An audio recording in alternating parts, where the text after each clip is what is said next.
All right, let's dive into an idea that is honestly a total game changer for anyone learning a new language. We're talking about Merrill Swain's output hypothesis. It's a theory that really flipped a core belief about how we learn on its head, moving the spotlight from what we just hear to the crucial act of what we actually try to say. And that brings us to the big question that every single language learner has asked themselves at some point. Can I really just listen my way to fluency? I mean, for a long time, a super influential theory pretty much said, yeah, you can. But as it turns out, that's maybe only half the picture. So, on one side of the ring, you've got Stephen Krashen's very famous input hypothesis. The idea is simple. Just get enough input you can understand, watch shows, listen to podcasts, and your brain will just kind of soak up the grammar. But then Merrill Swain came along and said, hold on a second. She proposed that it's the act of producing the language, speaking, writing, that really forces our learning into high gear. It's what makes us go from just passively getting the gist of a message to actively building it, piece by piece, correctly. And what's so cool about this is that Swain's theory wasn't just cooked up in a lab somewhere. Nope, it came from a real-world mystery that she stumbled upon in what you'd think would be the absolute perfect place to learn a language. French immersion schools up in Canada. So here was the puzzle. These students were getting tons of comprehensible input for years. All their classes, math, science, history, were taught in French. And just like you'd expect, their listening and reading skills were amazing, practically native-like. But when it came time for them to speak or write French themselves, something just wasn't clicking. Their ability to produce the language was way, way behind. They understood everything, but they couldn't express themselves with anywhere near the same accuracy. And this slide just lays it all out, right? The students had all the input you could ask for, which led to fantastic comprehension. Check. But that input wasn't turning into accurate output. In a classroom, you can often get your point across with kind of clunky language because your teacher knows what you mean. And this created this huge gap between their passive knowledge and their active skill.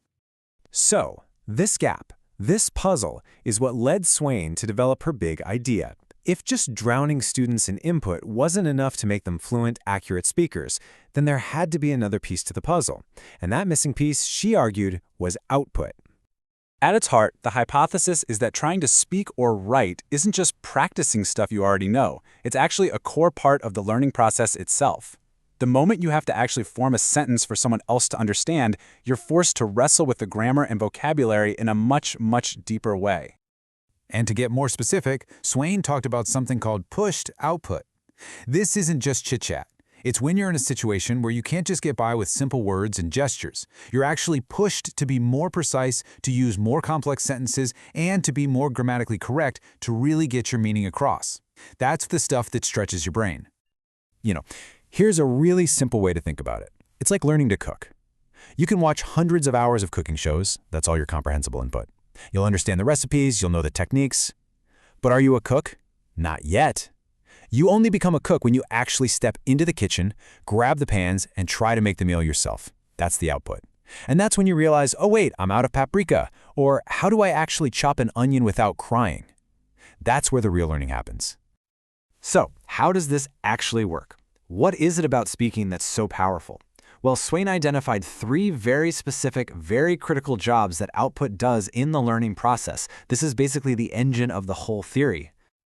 So let's break it down. It really happens in 3 stages. First, when you try to produce language, it forces you to notice what you don't know. That leads you to the second step. You start testing your own little theories about how the language works. And finally, that whole process of trying and getting feedback lets you step back and actually think about the language itself. Okay, first up is noticing the gap. This one is huge. When you're just listening, it's easy to understand the general meaning without really focusing on the nitty-gritty grammar. But the second you try to say something yourself, you slam into a wall. You have this perfect idea in your head, but then you realize, wait, how do I say that in the past tense? Or what preposition am I supposed to use here? That little moment of frustration, that's not failure. That's the spark that triggers new learning. And that leads right into the second function, hypothesis testing. This is so cool. Every single time you open your mouth to speak or you sit down to write, you are basically being a little scientist. You're running a tiny experiment. You have a hypothesis, an idea in your head about how a grammar rule works, and you're putting it out into the world to see what happens. Let's look at a classic example to make this super clear. A learner might say, I buyed a ticket. Now, their hypothesis is that to make a verb past tense, you just add ed. That's not a random error, right? It's a totally logical guess based on a rule they know. But when they get feedback, maybe a teacher corrects them, or they just hear their friends say, "Oh, you bought a ticket?" Their hypothesis gets tested. And now they can update their mental rulebook. The output is what created that crucial feedback loop. And finally, there's the third function, which is the metalinguistic one. Now, that sounds fancy, but it just means using language to think and talk about language. When you try to say something and it comes out wrong, you might stop and think, why wasn't that right? Or you might ask a language partner, hey, can you explain this rule to me? This kind of conscious thinking about how the language is built deepens your understanding in a way that just passively listening almost never can. Okay, so that's the theory, and it's pretty fascinating stuff. But let's bring it all back home. What does this actually mean for you, right now, as a language learner? How do you actually use this? The big takeaway here is to make a conscious shift from being just a consumer of the language to being a creator. You've got to prioritize speaking and writing, and you have to change your mindset. Treat every sentence you say as a trial run. Mistakes aren't failures, they are literally data for your brain.